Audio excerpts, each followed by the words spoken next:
Hello friends, let us solve another example, another previous year GATE question.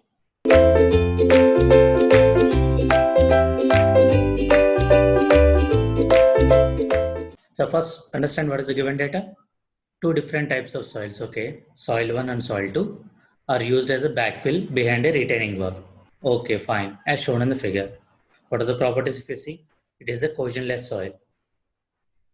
In soil 1, 5 value is different. In soil 2, 5 value is different.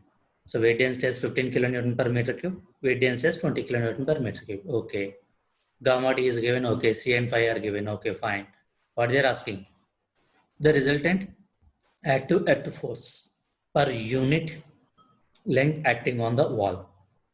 So what they're asking? They are asking the active earth force per. That means here you have to find out the area under the pressure diagram.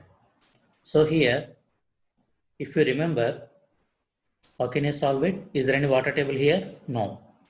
But we can simply solve this problem. Why? Because as there is two different soil layers, we have to consider a point just above the layer. We have to just consider a point below the layer, isn't it? Now, at this, what is the pressure acting here? What is the vertical stress here?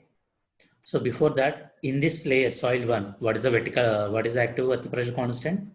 In the layer, soil 2, what is the pressure constant? So that we have to find out first, isn't it? So in this layer, how much the value?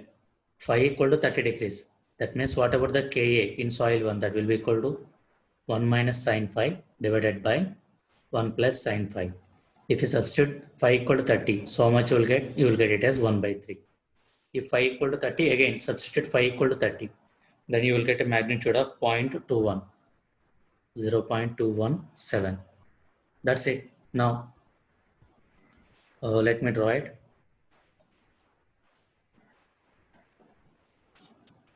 Let us assume there is a retaining wall.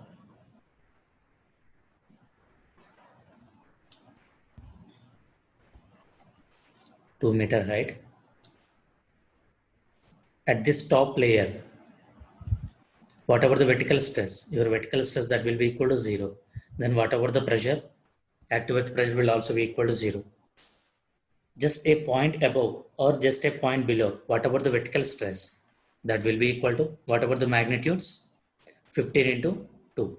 So vertical stress will be equal to 15 into 2. That will be equal to 30 kilonewton per meter square.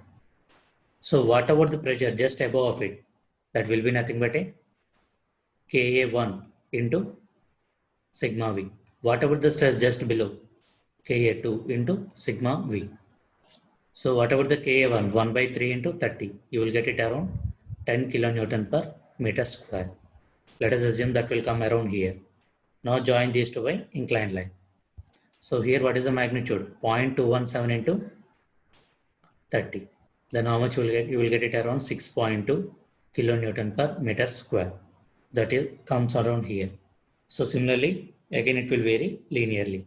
Whatever the vertical stress here, sigma V, that will be equal to 15 into 2 in the soil 1 plus whatever in the soil 2, 20. 20 into 2. How much you are getting? 40 plus 30, 70 kilonewton per meter square. Whatever the vertical stress here, that will active earth pressure, 0.217 into 70. How much you are getting? You will getting around 15.19 kilonewton per meter square. Again join these two by straight line. Now they are asking the force. What is the active earth pressure force? That will be equal to whatever the area of this pressure triangle. Let us say if this is in soil 1, in soil 2. In soil 1, what is the area? In the form of triangle. A 0 plus, what is the remaining intensity? 10. A plus B by half into B into H. Half into whatever the base, 10, into whatever the height, 2, plus. In the second portion, it is like a trapezoidal. If it is a trapezoidal, whatever the area, A plus B by 2 into H. What about one intensity? 6.2. Another intensity, 15.19. A plus B by 2 into whatever the height, 2. If you solve this, you will get it around 31.7 kilonewton per meter. Now see the options. So 31.7 is the correct answer. Okay, thank you.